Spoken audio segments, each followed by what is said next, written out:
I mean, one of the things I guess that anybody would understand, it's just not that common, is you want to really master what I would call the operating environment that you are doing your job in, right? Like in most jobs, if you really look at it, the mastery comes in becoming aware of where are there challenging areas or where could you get hurt and how do you learn to avoid that from happening. In this three-dimensional, extremely fast environment like military jet flying, you are getting into situations where that applies too. Like what you mentioned is basically high G training, and they have kind of like simulators, for lack of a better term. It's basically a centrifuge at the end with a little cabin, and they put you in the cabin and they start spinning the thing. And what you're learning is, even though you have, or you're wearing certain support equipment, how, and this is a physiological thing, anybody that has probably felt something a little bit, is for us to operate the way you and I are talking right now, you need to have a certain amount of blood and blood pressure in your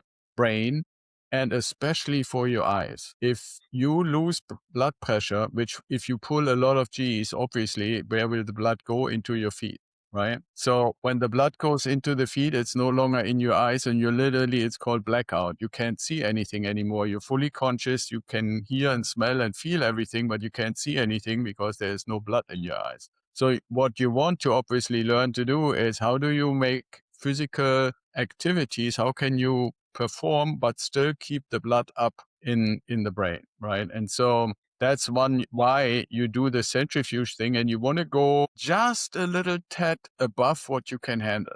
And it's not to make you look silly or anything like that, but it is for somebody like me who did this. I needed to know and wanted to know, how much can I actually sustain, right? And these Mm. F-22 guys, they have a little bit more sophisticated equipment. They can typically go to about 9.5 Gs. Right. In my case, this plane there is rated for 9 Gs, but the highest I ever got to was 7.8, which basically means, right, if you pick up something that weighs a pound, now it weighs 8 pounds, right? Everything is like 8 times as heavy, your body included, right? So that's why you want to do this. The same thing is, you going, for example, in an altitude chamber, and then you remove your mass and you're at an altitude of, like, let's say 30,000 feet.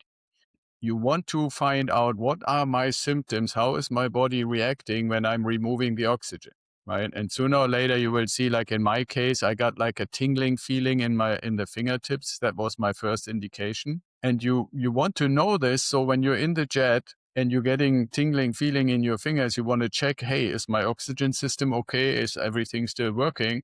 And if not, then you better get down. Yeah.